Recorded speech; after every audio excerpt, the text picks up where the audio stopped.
अस्सलाम वालेकुम एवरीवन। कल हमने प्रीबायोटिक्स कवर किया था, आज हम प्रोबायोटिक्स कवर करेंगे। प्रीबायोटिक्स के मतलब मैंने बताया था कि ये फर्मेंटेड फूड होगा, ऐसा फूड जो कि हमारे बेनिफिशियल बैक्टीरियाज को जो है वो इंटेस्टाइनल बैक्टीरियाज होते हैं कि बेनिफिशियल इनका रोल होता है, उनको सपोर्ट करता है, उनके लिए जरूरी होता है। तो प्रोबायोटिक्स से मुराद वो बैक्टीरिया है। ठीक है।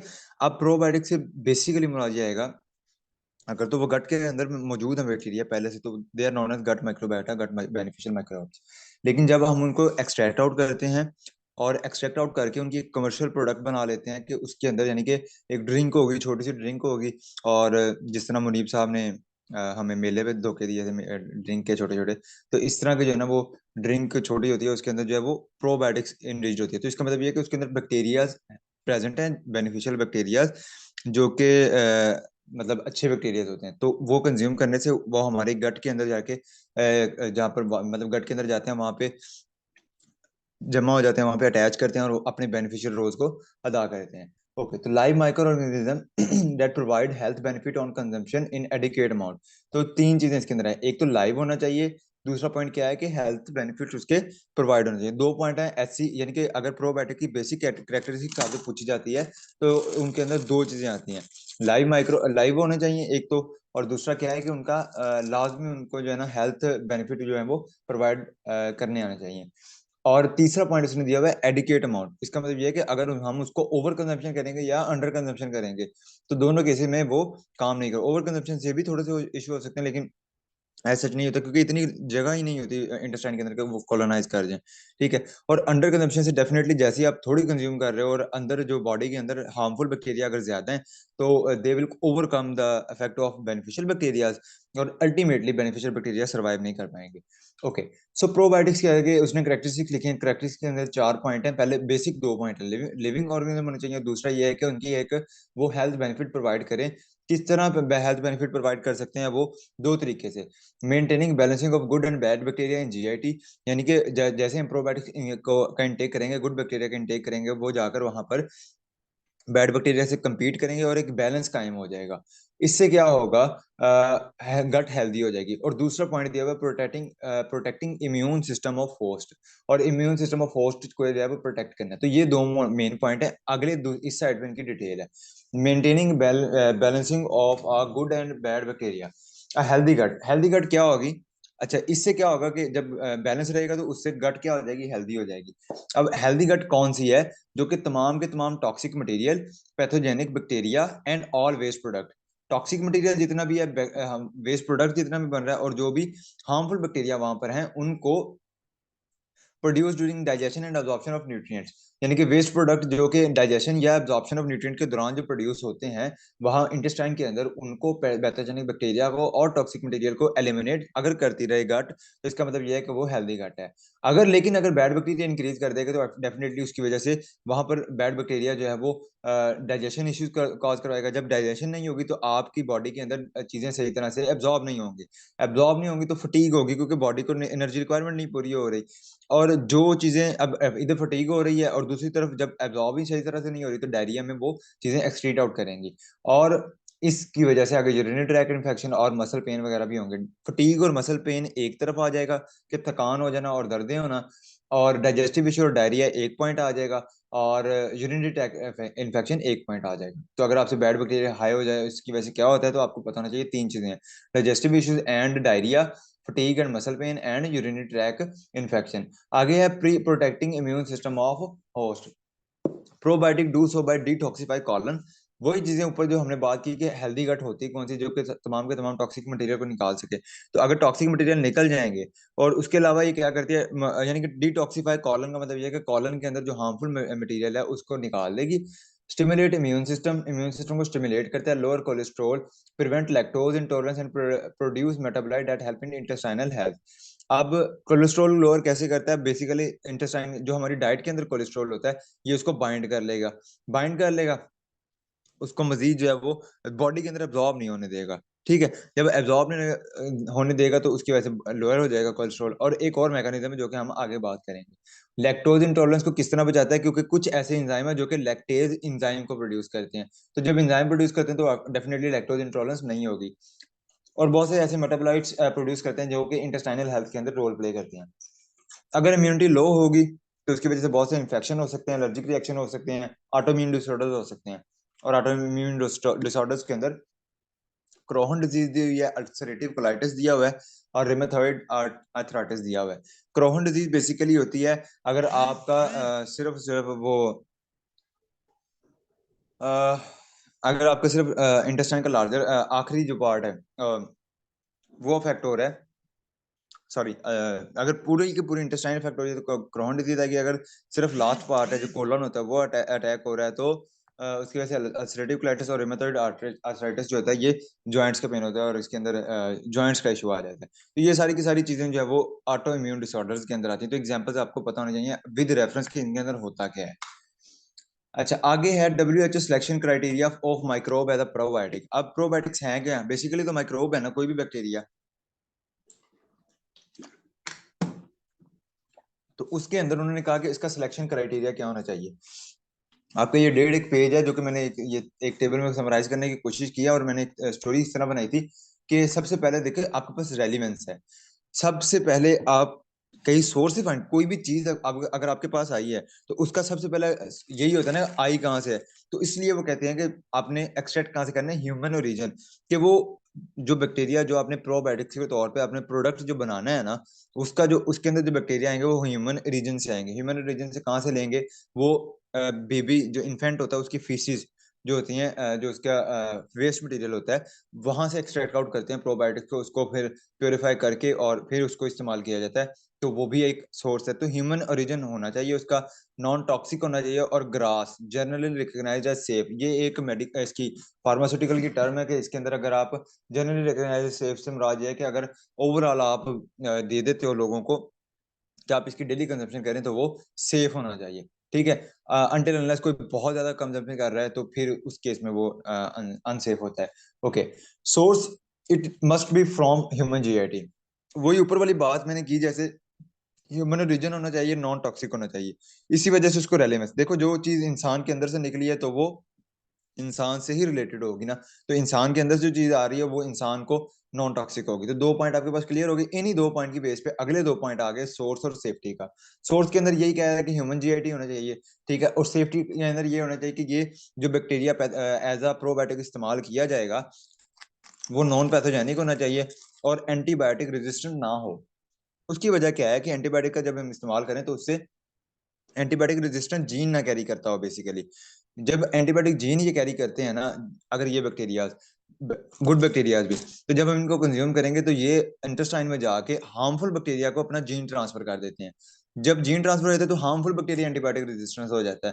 तो इस वजह से इश्यूज आते हैं। तो इसलिए इसके पास ऐसा जीन नहीं होना चाहिए एंटीबायोटिक रेजिस्टेंट।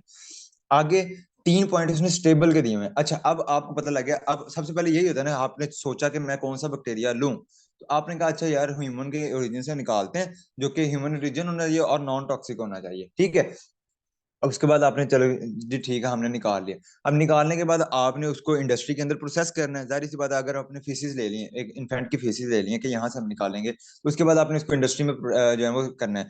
तो इसका मतलब ये है कि इंडस्ट्री के जितने भी प्रोसेसिंग है, जितने भी स्टेजेस हैं इंडस्ट्री की, वो सारी की सारी स्टेजेस को क्या कर सकता हो, बियरेबल हो उसके लिए, वो इसको बियर कर सकता हो। टेक्नोलॉजिकल कहते हैं, हायर ग्रोथ हो, प्रोडक्शन और रिकवरी और स्टोरेज स्टेबिलिटी। यानी कि हायर ग्रोथ, जब हम उसको एक्सट्रैक्ट आउट करेंगे वो तो थोड़े से होंगे, तो उनकी ग्रोथ यानी कि इन शॉर्ट जो आर्टिफिशियली उनको इन्वायरमेंट हम प्रोवाइड करेंगे, बायोटेक्नोलॉजिकल इन्वायरमेंट प्रोवाइड करेंगे, उनके अंदर उनकी ग्रोथ भी ठीक हो, उनकी प्रोडक्शन भी ठीक हो। क्योंकि हमने निकालने फीसी से तो थोड़े से निकलेंगे, उनके बाद हमने उनकी जो है ना वो डिवीजन करवानी, उनकी ग्रोथ करवानी है। उसके अलावा रिकवरी हो, स्टोरेज स्टेबिलिटी हो, कि जब हम उनका प्रोडक्ट बना लेंगे या उनको एक्सट्रैक्ट एक्सट्रैक्ट जो हम करेंगे उनकी स्टोरेज स्टेबिलिटी होनी चाहिए कि इतने दिन अगर प्रोसेसिंग में लग जाने हैं तो उतने दिन वो स्टेबल हो। एंड डिजायर्ड वायबिलिटी, और डिजायर वायबिलिटी से मुराद है कि इतनी उसके ये मतलब पर ग्राम में इतने CFU यूनिट है बेसिकली, कि इतने बैक्टीरिया जो हैं वो पर ग्राम उनके एग्जिस्ट करने चाहिए। ठीक है, पर ग्राम ऑफ सोल्यूशन या जो भी वो होगा। अच्छा, उसके बाद टेक्नोलॉजी के अंदर क्या हो गया कि वो बन गई चीज बनने के दौरान, यानी कि प्रोसेसिंग जो भी हुई, कोई प्योरीफाई करना था, कोई इसके ऊपर रिएक्शन करवाने थे, वो सारे के सारे टेक्नोलॉजिकल आ गए। उसके बाद चीज आ जाती है दुकान में या स्टोर में। तो वहां भी वो स्टेबल होने चाहिए, should be stable and able to grow in commercial setting and storage. Commercial setting और स्टोरेज, कमर्शियल सेटिंग से मुराद ये है कि कोई भी स्टोर पे पड़ी है, किसी दुकान पे पड़ा है, तो उस दौरान भी वो क्या होना चाहिए, स्टेबल होना चाहिए। उसके बाद आप वहां से गए, आपने वहां से खरीद ली, खरीदने के बाद आप उसको कंज्यूम करेंगे, कंज्यूम करके ह्यूमन बॉडी के अंदर आएगी। तो थर्ड स्टेज उसकी क्या है, ह्यूमन बॉडी। तो वो वहां भी स्टेबल होनी चाहिए, और उसके अंदर जीआईटी का सारा इन्वायरमेंट, पीएच है, इंजाइम है, बाइल सॉर्ट है, ये सारी की सारी चीजें वो क्या कर सके, उसको बियर कर सके, क्योंकि कहीं पीएच ज्यादा है, कहीं कम है, तो ये सारी की सारी उसको मैनेज करनी आनी चाहिए।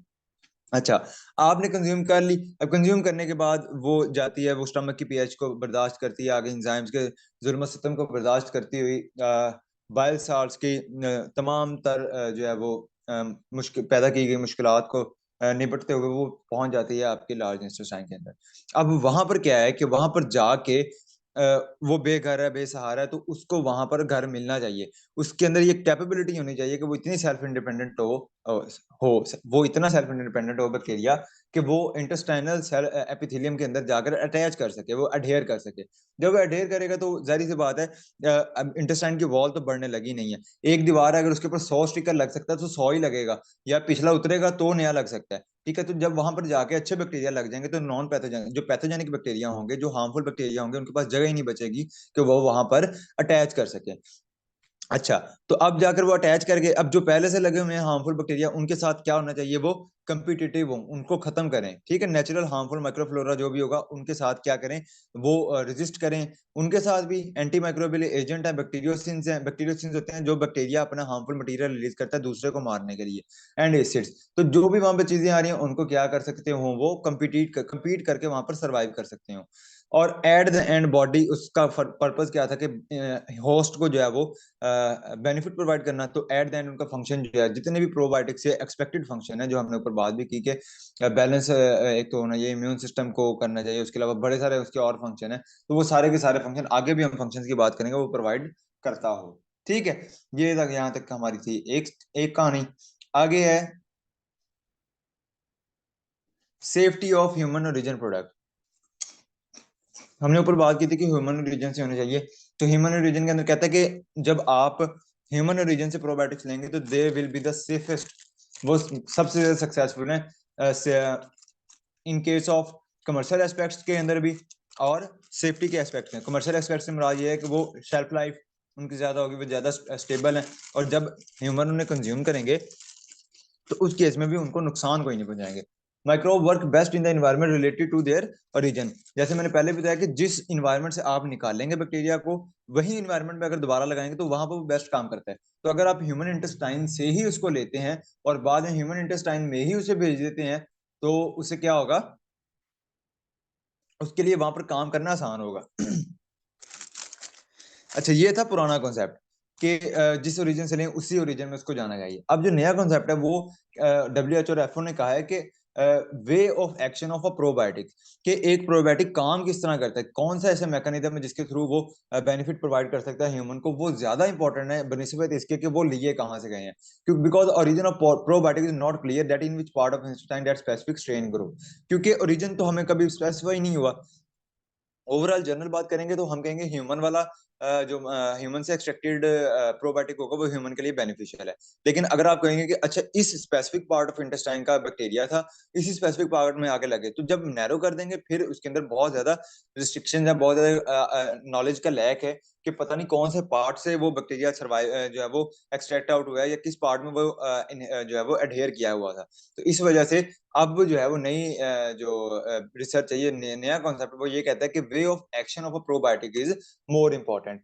सेकंड पॉइंट आता है सेफ्टी का। Most of the prebiotic in rich dairy product has been used safely so they don't cause any disease. जो डेयरी प्रोडक्ट हैं कई ऐसे, उनके अंदर प्रोबायोटिक्स ऐड कर दिया जाता है। ठीक है, उसका फायदा ये होता है कि अगर लैक्टोज इंटॉलरेंट कोई हो, तो वो ऐसे प्रोबायोटिक ऐड किए जाते हैं जो प्रीबायोटिक्स इनरिच। ये थोड़ा सा गलती हो गई, यहाँ पे प्रो आना है, सही है, ये मुझे कोई याद करवा दे बाद में। Probiotic in dairy product has been used, तो डेयरी प्रोडक्ट के अंदर प्रोबायोटिक्स ऐड कर दिए जाते हैं, तो वो लैक्टेज भी प्रोड्यूस करते हैं। ठीक है, और मतलब ओवरऑल बेनिफिशियल होते हैं। तो लैक्टोज प्रोड्यूस करके लैक्टोज इंटॉलरेंस को भी प्रिवेंट करते हैं। लेकिन थोड़ा सा एक कंट्रा इंडिकेशन है। कंट्रा इंडिकेशन ये है कि लैक्टोबैसिलस स्पीशीज जो है, हमने ऊपर बेनिफिशियल बैक्टीरिया की बात की थी, लैक्टोबैसिलस की बात की थी, उसके अलावा बायोफिडियो बैक्टीरिया की बात की थी लास्ट लेक्चर के अंदर। तो आज हम जो है उसमें कहते हैं कि लैक्टोबैसिलस स्पीशीज जो है ये ऐसा प्रोबायोटिक है जो कहीं कहीं इन्फेक्शन साइट्स पे भी प्रेजेंट होता है। मतलब कहीं इन्फेक्शन साइट थी तो वहां से जब हमने एक्सट्रैक्ट आउट किया, वहां से चेक किया कि यहाँ पे कौन कौन सा बैक्टीरिया प्रेजेंट है, तो वहां लैक्टोबैसिलस की प्रेजेंस पाई गई थी। मगर ऐसा बहुत ज्यादा इसके ऊपर रिसर्च नहीं है कि ये बेनिफिशियल, ये हार्मफुल हो सकता है एनवायरमेंट वाइज डिफरेंट हो। तो यहाँ पर थोड़ा सा इस तरह आगे आगे प्रीबायोटिक स्ट्रेन, यहाँ पे कुछ नाम थे वो मिस हो गए हैं, ये भी मुझे याद करना, मैंने ऐड करने थे, शायद मैं भूल गया हूँ। तो वो एंड पे चला गया था, मैं देखते देखते वो मिले नहीं मुझे, कि मैं कह रहा था एक ही साथ कर दूं। तो यहाँ पे कुछ नाम थे, वो तीसरे पेज नंबर पे, तो ये मैं ऐड कर दूंगा, ये नाम आपने वैसे के वैसे याद कर लेने। एंटीबायोटिक रेजिस्टेंस एस्पेक्ट्स, अच्छा ये जो तीनों चारों पॉइंट है ना, फिजियोलॉजिकल एस्पेक्ट्स, ये तीन चार पॉइंट है नीचे, इंडस्ट्रियल टेक्नोलॉजिकल एस्पेक्ट, ये सारे के सारे पॉइंट्स वो हैं जो कि हमने उसके अंदर किए हैं, कि ऊपर हमने टेबल के अंदर किए हैं ना, तो उनकी मजीद थोड़ी थोड़ी डिटेल है। जैसे हमने सेफ्टी और ह्यूमन रीजन की बात की, वो हमने डिटेल में कर लिया। दूसरा पॉइंट हमने एंटीबायोटिक रेजिस्टेंस का किया था। तो एंटीबायोटिक रेजिस्टेंस के अंदर वही मैं बात कर रहा है कि कई बैक्टीरिया ऐसे हैं, जैसे लैक्टोबैसिलस है, बायोफिडियो बैक्टीरियम है, अगर इनके पास एंटीबायोटिक रेजिस्टेंस जीन होता है तो ये आप हार्मफुल बैक्टीरिया को अपना वो जीन ट्रांसफर कर सकते हैं थ्रू प्लाज्मिड। प्लाज्मिड इनका जेनेटिक मटेरियल है जिसके थ्रू ये रिलीज कर देते हैं और दूसरे बैक्टीरिया से सिग्नलिंग करते हैं, कनेक्ट होते हैं। तो इस तरह वो इंफॉर्मेशन ट्रांसफर कर देंगे, जीन ट्रांसफर कर देंगे, जिसकी वजह से हार्मफुल बैक्टीरिया जो है वो एंटीबायोटिक रेजिस्टेंट हो जाएगा। तो इसलिए जो भी आप प्रोबायोटिक इस्तेमाल करेंगे वो एंटीबायोटिक रेजिस्टेंट जीन उसके पास नहीं होना चाहिए। अगला पॉइंट है फिजियोलॉजिकल एक्सपेक्ट। फिजियोलॉजिकल एक्सपेक्ट के अंदर कहता है अ probiotic strain is selected on following functional aspect. Physiological aspect के अंदर वही जो हमने स्टेबिलिटी की बात की थी, उसके अंदर कहता है कि इसके पास इतनी एबिलिटी होनी चाहिए कि स्टमक का, बाइल एसिड का, बाप का दादा का, म्यूकोजल सर्फेसिस का, और ह्यूमन जीआईटी के तमाम जो भी स्टेजेस हैं, जो भी उनके एक्सक्रीशंस हैं, उसके अलावा हार्मफुल बैक्टीरिया वहां पे मौजूद है, तो सब के सब को ये क्या कर सकता हो, उनके खिलाफ काम कर सकता हो। और दूसरा पॉइंट क्या है कि इसके फंक्शन क्या होने चाहिए, एंटी इंफ्लेमेटरी रिस्पॉन्स हो, एंटी कार्सिनोजेनिक हो, कार्सिनोजेनिक से मुराद है एंटी कैंसर हो, और एंटी म्यूटाजेनिक होनी चाहिए। तो दो पॉइंट है, एक तो सर्वाइव कर सकता है, दूसरे बेनिफिशियल इफेक्ट प्रोवाइड करे। ठीक है, तो ये इसके फिजियोलॉजिकल एस्पेक्ट्स आ जाएंगे। म्यूटाजेनिक होता है म्यूटेशन के, कैंसर सेल की प्रोडक्शन को रोकना। आगे industrial and technological aspects. It is compulsory for probiotic product to be stable in different processing, making and storage condition, resistant against pathogenic bacteria and have good sensory appeal. Industrial या technological aspects के अंदर भी ये कहता है कि इसका तमाम के तमाम स्टेजेस ऑफ प्रोडक्शन और मैनेजमेंट जो है वो इंडस्ट्रियल प्रोडक्शन है, उसके अंदर तमाम स्टेजेस को सर्वाइव कर सकता हो और इसकी सेंसरी अपील हो। सेंसरी अपील से मुराद ये है कि ये ऐसा कंज्यूम करने पे इनका कोई बहुत बुरा टेस्ट ना हो, लुक में अच्छे हो, कलर हो, फ्लेवर हो इसका कोई ना कोई। ठीक है, तो इस वजह से वो कहते हैं कि इसके अंदर ये इनके तीन चार एस्पेक्ट हैं। एक तो सारी कंडीशन को सर्वाइव कर सकता हो और उसके सेंसरी अपील हो।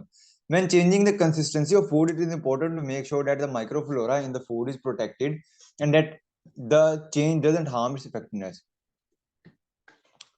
Good bacteria need to be alive and strong to work their way, but even dead bacteria can still provide some health benefit.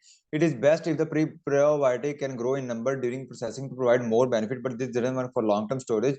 During storage, the bacteria become less viable and may produce off-flavor compound that affect the taste of the product. Concept is behind this whole paragraph is that पहली चीज वो ये कहता है कि consistency of food से वो इतना ज्यादा अफेक्ट नहीं होता। बेशक आप लिक्विड फूड है आपके पास, बेशक आपके पास सॉलिड फूड है जिसके अंदर आप प्रोबायोटिक्स इनरिच कर रहे हो, फोर्टिफिकेशन जिसे हम कहते हैं, तो तब भी कोई इशू नहीं है दोनों केस में। दूसरा पॉइंट वो दे रहा है गुड बैक्टीरिया और डेड, लाइव बैक्टीरिया और डेड बैक्टीरिया। लाइव बैक्टीरिया कहता है कि ज्यादा अच्छे बेनिफिट प्रोवाइड करते हैं, स्टिल डेड बैक्टीरिया भी कुछ, डेड गुड बैक्टीरिया भी कुछ बेनिफिट प्रोवाइड कर सकते हैं। थर्ड पॉइंट वो ये कहता है कि सबसे मजेदार चीज ये है कि अगर बेस्ट पॉइंट ये है कि अगर प्रोडक्ट बन गया और वो प्रोबायोटिक्स उसके दौरान भी ग्रो करता रहे, तो फिर बेस्ट है कि इतने ज्यादा बैक्टीरिया अच्छे हो जाएंगे, जितना ज्यादा अच्छा हो जाएगा उतने ज्यादा बेनिफिट्स प्रोवाइड किए जाएंगे। लेकिन लॉन्ग टर्म स्टोरेज के अंदर वो कहता है कि ये पॉसिबल नहीं है कि बैक्टीरिया बहुत ज्यादा ग्रो कर सकें। ठीक है, उसकी वजह ये है कि लॉन्ग टर्म स्टोरेज के अंदर विद टाइम बैक्टीरिया लेस वायेबल से मुराद ये है कि उनका नंबर पर यूनिट ग्राम जो है या per unit of that solid और लिक्विड फूड, उनके जो है वो नंबर कम होता जाता है एंड प्रोड्यूस, और इस नंबर कम होने की वजह से वो ऑफ फ्लेवर कंपाउंड प्रोड्यूस कर सकते हैं। तो इसका मतलब ये है कि लंबी स्टोरेज के अंदर ना तो वो खुद स्टेबल रहेंगे और ना ही प्रोडक्ट की सेंसरी अपील को ठीक रहने देंगे, जिसकी वजह से बनाने वाले के सारे पैसे जाया हो जाएंगे। इसलिए एहतियात करें, सतर्क रहें, जागते रहें। प्रॉब्लम इन प्रोबायोटिक सिलेक्शन, दो उसने प्रॉब्लम बताई हुई है। प्रॉब्लम से मुराद ये कि मुश्किल क्या आ सकती है ये बेसिकली प्रॉब्लम नहीं है, ये तो एक उसने मेथड बताया हुआ कि किस तरह करते हैं प्रोबायोटिक चेकिंग करने के लिए। सबसे पहले आप प्रोबायोटिक को एक्सट्रैक्ट करते हो, उसके बाद उसकी इन विट्रो लैब टेस्टिंग होती है and then in vivo testing होती है। पहले उसको लैब टेस्ट किया जाता है, यानी कि वैसे का इन्वायरमेंट प्रोवाइड करके उसके अंदर चेक किया जाता है कि इसको किस तरह जो है वो आगे मतलब लैब के अंदर सरवाइव कर गया, कोई हार्मफुल इफेक्ट तो नहीं प्रोवाइड किए, और उसके बाद उसको एनिमल्स के अंदर जो है वो या ह्यूमन के अंदर जो है उनकी टेस्टिंग की जाती है।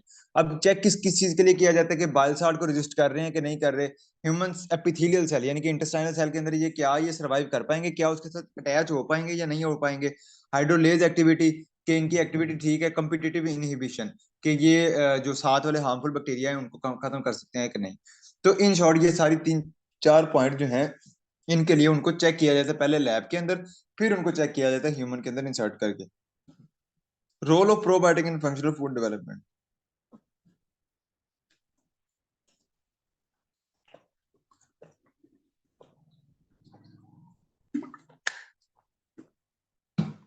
Probiotic food have been popular in USA, Europe and Japan for many years, but it's important to consider the strain for microorganisms।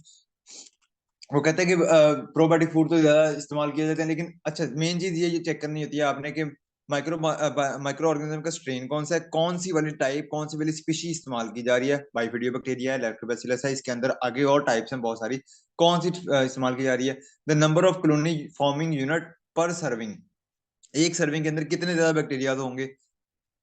Claimed benefit, क्या क्या बेनिफिट है, प्रोडक्ट एथेंसिसिटी एंड सेफ्टी। तो ये चार पांच पॉइंट जो है ये कंसीडर किए जाने चाहिए। ये ऐसा क्वेश्चन नहीं आ सकता, जो क्वेश्चन है ना वो ऊपर वाली कैरेक्टरिस्टिक्स आ सकती हैं, ये इतना ज्यादा नहीं आता। Most probiotic food are made with lactic acid producing bacteria, specially lactobacillus and bifidum bacteria, because they are found in the gut and are considered safe. कहते हैं मोस्टली प्रोडक्ट जो है वो किससे बनाए जा रहे हैं, लैक्टोबैसिलस और बायोफिडियम बैक्टीरियम से। क्यों? क्योंकि ये ह्यूमन गट के अंदर प्रेजेंट होते हैं और कंसीडर किए जाते हैं सेफ। वही वाला पॉइंट आ गया ना जो ऊपर हमने बात की थी, ह्यूमन ओरिजिन से होने चाहिए और सेफ होने चाहिए। To get the health benefit from probiotic it is important to have a sufficient dose of viable bacteria. मैंने ऊपर भी बताया था कि अगर आप अंडर कंजप्शन कर रहे हैं तो इसका कोई भी फायदा नहीं होता, हार्मफुल बैक्टीरिया उनसे कवर ओवरकम कम कर लेंगे और उनको खत्म कर देंगे, उनको एक्सक्लूड आउट कर देंगे। इसलिए उनकी प्रॉपर जो है वो एक सफिशिएंट डोज उनकी इस्तेमाल की जानी चाहिए। और उसके अंदर उसने डिफरेंट सोर्सेज बताए कि फ्रूट जूसेस हैं, उसके थ्रू भी आप प्रोबायोटिक्स इनरिच करके, अभी तक ऊपर हम देख के आए थे कि डेयरी के अंदर जो है वो इनरिच करके प्रोबायोटिक्स को दिया जा रहा है, लेकिन अब वो क्या कह रहे हैं कि आप उनको इसके थ्रू भी, फ्रूट जूस के थ्रू भी आप उनको डिलीवर कर सकते हैं। बट उसके अंदर इशू क्या है, इशू सिर्फ यही है कि ऑफ फ्लेवर प्रोड्यूस हो जाता है, जिसकी वजह से वो सेंसरी अपील उसकी नहीं रहती। अच्छा, ये वाला जो टेबल है ना ये आपने लाजमी याद करना है। उसकी वजह ये है कि सर अल्लाह रखा जो है वो इस तरह के टेबल लाजमी पूछते हैं, मतलब मोस्ट ऑफ द टाइम उनकी कोशिश होती है कि मैं कोई लेआउट पूछ लूँ। तो ये आप लोगों को लेआउट आना चाहिए। अब किस तरह आना है, ये इसके आप हिस्से कर लो, वही ऊपर वाले बेनिफिट्स हैं। सबसे पहले थेराप्यूटिक इफेक्ट। चलो ये मैं आपको ना आसान करके बताऊंगा, इसकी कोई स्टोरी बन जाए कि आपस में ये सारी चीजें रिलेट हो जाएं, सही है।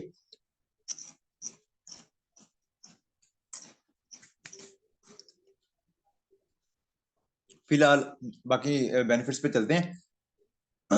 जीआईटी डिसऑर्डर्स, मतलब प्रोबायोटिक्स के बेनिफिट्स क्या क्या हैं।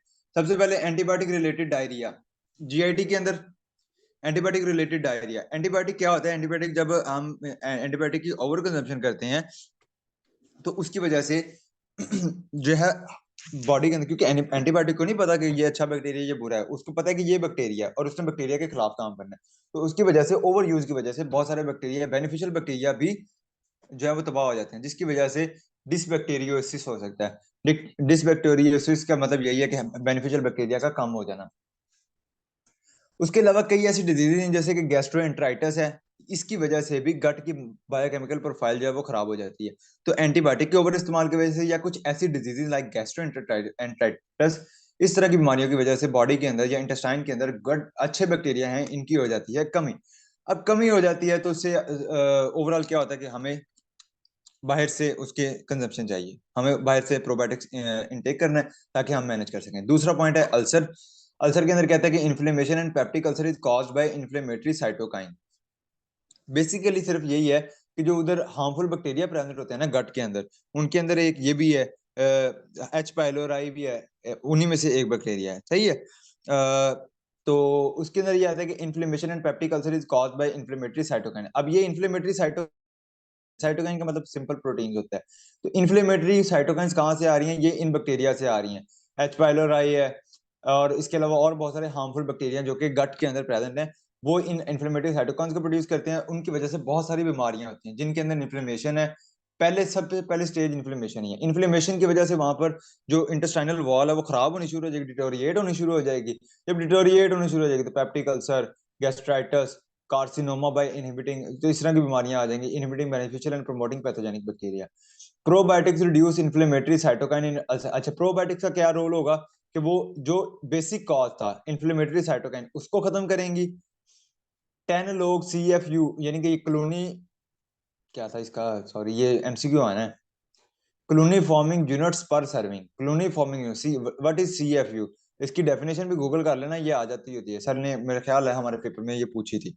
CFU of bifidum bacterium and L lactobacillus acidophilus help in gastritis. ये आपने वैसे याद कर लेना, प्रोबायोटिक का ये जनरल यूज लिखा हुआ है, ये एक MCQ आ सकता है कि गैस्ट्राइटिस के अंदर कौन सा यूनिट, कौन से बैक्टीरिया हेल्प आउट करते हैं और उनकी कितनी amount. L acidophilus helps in ileum ulcer by inhibiting gram negative bacteria. L acidophilus जो है ये इलियम अल्सर के अंदर भी रोल प्ले कर रहा है और गैस्ट्राइटिस के अंदर भी रोल प्ले कर रहा है। इलियम अल्सर के अंदर ये ग्राम नेगेटिव बैक्टीरिया को कंपीट करके उनको खत्म करता है, जिसकी वजह से ये इलियम अल्सर प्रिवेंट हो जाते हैं। और कई सारे प्रोबायोटिक्स ऐसे हैं जिनकी cell wall and have cell wall and lipoteichoic acid that are anti pathogenic. कई ऐसे प्रोबायोटिक्स बैक्टीरिया भी हैं जो कि जिनकी सेल वॉल भी और जिनकी सेल वॉल बजाते खुद और कुछ वो कंपाउंड प्रोड्यूस करते हैं जैसे कि लाइपोटाइक एसिड, ये एंटी पैथोजेनिक है, ये हार्मफुल बैक्टीरिया को खत्म करते हैं। लैक्टोज इंटॉलरेंस, जैसे मैंने पीछे भी बताया कि जो हमने ऊपर भी बात की कि बाइफिडोबैक्टीरियम और लैक्टोबैसिलस जो है, ये दोनों एंजाइम क्या है, ये लैक्टेज प्रोड्यूस करते हैं, lactase enzyme. Lactose intolerance basically क्या होती है? लैक्टोज इंटॉलरेंस होती है कि एक डिजीज है जिसके अंदर लैक्टोज जो है वो, पहले तो ये समझो लैक्टोज होता कहाँ है। लैक्टोज होता है मिल्क के अंदर, ठीक है। तो मिल्क की के अंदर लैक्टोज है, तो जैसे ही अगर कोई बच्चा या कोई ऐसा बंदा जो लैक्टोज इंटॉलरेंट है वो मिल्क कंज्यूम करता है या लैक्टोज को कंज्यूम करता है, तो उसकी वजह से बॉडी के अंदर सीवियर रिएक्शन होता है जिसकी वजह से इवन डेथ भी हो जाती है और स्किन के ऊपर पैचेस बन जाना और डाइजेशन के इश्यूज और इस तरह की बड़ी सारी बीमारियां जो है वो आ जाती हैं क्योंकि बॉडी लैक्टोज को डाइजेस्ट नहीं कर पा रही होती। तो उसके अंदर क्या है कि प्रोबायोटिक कैसे रोल प्ले कर रहे हैं कि कुछ क्योंकि एंजाइम मिसिंग है, लैक्टेज एंजाइम मिसिंग है। तो एक दो बैक्टीरिया हमने ऊपर पढ़े, लैक्टोबैसिलस और बाइफिडियम बैक्टीरियम, ये लैक्टेज एंजाइम प्रोड्यूस करते हैं। जो जब ये एंजाइम प्रोड्यूस करेंगे तो एंजाइम ऑटोमेटिकली लैक्टोज को क्या करवा देगा? डाइजेशन करवा देगा, ब्रेक डाउन करवा देगा। तो लैक्टोज जब इजीली एब्जॉर्ब हो जाएगा बॉडी के अंदर and ultimately it will prevent lactose intolerance. अब उसके अंदर दो तरीके से कर रहा है। पहला तो लैक्टोज प्रोड्यूसिंग प्रोबायोटिक है जिसके अंदर उसने नाम दिया, स्ट्रेप्टोकोकस दिया है, लैक्टोबैसिलस दिया है, बाइफिडियम बैक्टीरियम दिया है। एनालाइज्ड बायल सेंसिटिव लैब से मुराद यही है लैक्टिक एसिड प्रोड्यूसिंग बैक्टीरिया, ठीक है। तो ये आ गए, ये तीन चार उसने दिए हुए जो कि लैक्टेज प्रोड्यूस करते हैं, लैक्टेज एंजाइम रोल प्ले करता है। अब लैक्टेज के अंदर क्या होता है? लैक्टेज हमने पढ़ा है कि लैक्टेज के अंदर दो चीजें होती हैं, कल भी पढ़े थे। एक हमने ग्लूकोज का यूनिट होता है और एक ग्लैक्टोज का यूनिट होता है। तो ग्लैक्टोज बेसिकली जो है, लैक्टोज के अंदर भी ग्लैक्टोज होता है जो कि असल कॉज होता है, जो असल पंगा जिसने डाला होता है। तो beta D galactose enzyme producing probiotics. जैसे पाकिस्तानी गवर्नमेंट के पीछे आर्मी होती है, इस तरह सॉरी मतलब मैनेज करने में बड़ी अच्छी है पाक आर्मी जिंदाबाद। तो उसके अंदर ये होता है कि बीटा डी ग्लैक्टोसाइडेज एंजाइम जो होता है, ये अब वो एंजाइम है जो ग्लैक्टोज को तोड़ेगा, जो कि बेसिक कॉज है। ग्लैक्टोज किसका पार्ट है? लैक्टेज का। तो डायरेक्टली लैक्टेज प्रोड्यूसिंग एंजाइम भी आ जाएंगे जो कि लैक्टोज को तोड़ देंगे, या फिर लैक्टोज के अंदर जो ग्लैक्टोज है उसको तोड़ने के लिए ग्लैक्टोसाइडेज एंजाइम आएगा ऐसे प्रोबायोटिक्स में जिनके अंदर जो कि लैक्टोज को प्रॉपरली फर्मेंट कर देंगे। नेक्स्ट है कैंसर। कैंसर से कैसे बचाते हैं कि लैब जो है लैक्टिक एसिड बैक्टीरिया है, इनके anti carcinogenic and anti mutagenic properties होती हैं। लैक्टोबैसिलस हमने ऊपर किया, लैब भी ऊपर किया, लैक्टोज इंटॉलरेंस के अंदर भी लैब रोल प्ले कर रहा है, कैंसर के अंदर भी लैब रोल प्ले कर रहा है। उसके आगे उसने 3-4 नाम दिए हैं, और ये क्या करते हैं, ये उसके साथ बाइंड कर जाते हैं। जो कैंसर सेल होता है बेसिकली उसका काम ये होता है कि उसने ग्रोथ करनी है, मजीद सेल को खराब करना है, डैमेज करता जाएगा, खराब करता जाएगा, बढ़ता जाएगा, बढ़ता जाएगा। अच्छा, उसकी वजह से नुकसान होता है। ठीक है, तो ये उसके साथ बाइंड करते हैं, उसको कहीं और रिएक्ट नहीं करने देते, बढ़ने नहीं देते। Mechanism to support cancer, support नहीं होना था, खत्म करना था कैंसर को। खैर, प्रोबायोटिक्स कैसे करते हैं? एक इम्यून रिस्पांस को बढ़ाते हैं, anti mutagen, anti tumour, apoptosis of cancer cell. 3-4 point ऐसे हैं, ये बड़े, ये तकरीबन आपका एक पेज है जो मैंने 2 लाइनों में लिखा हुआ है। तो आप अगर अलग अलग पॉइंट बनाओगे ना, इसका लॉन्ग आ जाता है। They enhance the immune response, they are anti mutagenic, they are anti tumour, they provide anti tumour properties. आगे बताओ एंटी ट्यूमर क्या होता है, आगे बताओ एंटी म्यूटाजन क्या होता है। ठीक है, अब आप प्रोसेस क्या होता है ये आगे जब डिटेल में बताओगे, I don't need to tell you each of these point, because मुझे उम्मीद है कि आपको सब पता होंगे ट्यूमर क्या होता है, अपोप्टोसिस क्या होता है, आप पैथो वो पढ़ रहे हो, पैथोफिस जो है 504। अच्छा, उसके बाद क्या करता है? इंक्रीज करता है इन चीजों को, और डिक्रीज किस किस को करता है? डीएनए डैमेज को डिक्रीज कर देगा। प्रो कार्सिनोजेनिक इंजाइम्स को, ऐसे इंजाइम जो कि कैंसर को प्रमोट करते हैं उनको खत्म कर देगा। Serum glucose level and lipogenesis, serum glucose level को किस तरह करेगा? और बेसिकली जो ये बैक्टीरिया उनकी डाइजेशन को कम करवा देंगे, जब डाइजेशन को कम करवा देंगे तो सीरम ग्लूकोज लेवल डाउन हो जाएगा। Lipogenesis, production of anti tumour by, अच्छा ये उन्होंने लिखा हुआ है एंटी ट्यूमर के जो इफेक्ट, यहाँ पर एंटी ट्यूमर की जो बात की है तो वो कौन प्रोड्यूस कर रहा है? वो बाइफिडियम इन्फेंटिस, एक एंजाइम बैक्टीरिया जो कि एंटी ट्यूमर प्रॉपर्टी दे रहा है। प्रो कार्सिनोजेनिक एंजाइम कौन कौन से हैं? ये आपको एमसीक्यू आ सकता है, ये आपने ऐसे ही याद करना है। Azo reductase, nitro reductase, beta glucuronidase, 7 alpha D hydroxylase. Insulin lower the lipogenesis in liver by inulin, inulin जो है वो हमने कल पढ़ा था, फाइबर था। Lower the lipogenesis in liver by 50% inhibit the tumour cell. तो ये यहाँ पे एक टेबल है, वो भी जैसे फ्लो चार्ट बना था तो उसी तरह का, तो वो भी आपने लाजमी देख लेना है। आगे है लोअर कोलेस्ट्रॉल। बेसिकली ये क्या कर रहा है? कॉन्जुगेटेड बाइल, बाइल होती है, बाइल लिवर प्रोड्यूस करता है, लिवर प्रोड्यूस करने उसका मकसद ये होता है कि वो इंटेस्टाइन के अंदर जो फैट है ना, बाइल लिवर से प्रोड्यूस होती है और इंटेस्टाइन में रिलीज होती है। इंटेस्टाइन के अंदर फैट को वो अपने अंदर डाइजेस्ट करती है या डिजोल्व करती है, और उसके बाद फैट को ब्लड के अंदर ले जाती है, जिसकी वजह से कोलेस्ट्रॉल जो है और फैट है ये क्या होता है? एब्जॉर्ब होता है। तो जब बाइल ये क्या करता है? ये probiotic D conjugate bile, conjugated bile ये काम कर सकती है। तो डी कॉन्जुगेट का मतलब है उसको तोड़ देगी, उसके स्पेसिफिक स्ट्रक्चर चेंज कर देगी। जब बाइल का स्पेसिफिक स्ट्रक्चर चेंज हो जाएगा तो उसकी वजह से वो उतने ज्यादा इफेक्टिवली फैट को जो है इमल्सिफाई नहीं कर पाएगी, जिसकी वजह से कोलेस्ट्रॉल को मजीद, यानी कि फैट को एब्जॉर्ब करने का मजीद बाइल चाहिए होगी, और बाइल जो है वो बजाते खुद कोलेस्ट्रॉल से बनती है। ठीक है, तो उसके लिए बॉडी से कोलेस्ट्रॉल लिया जाएगा मजीद बाइल को बनाने के लिए। तो इस तरह बॉडी के अंदर से वो कोलेस्ट्रॉल रिमूव होना शुरू हो जाएगा, और एट द एंड इतनी देर में डाइजेशन होकर फैट वैसे ही कम एब्जॉर्ब होगा। बहुत सारे मिनरल एब्जॉर्प्शन के अंदर इसका रोल प्ले है, उसके अंदर ये पढ़ लेना किस तरह करता है। ठीक है, ताकि मीटिंग के अंदर इसी के अंदर मैं एंड कर दो, 2 मिनट रह गए।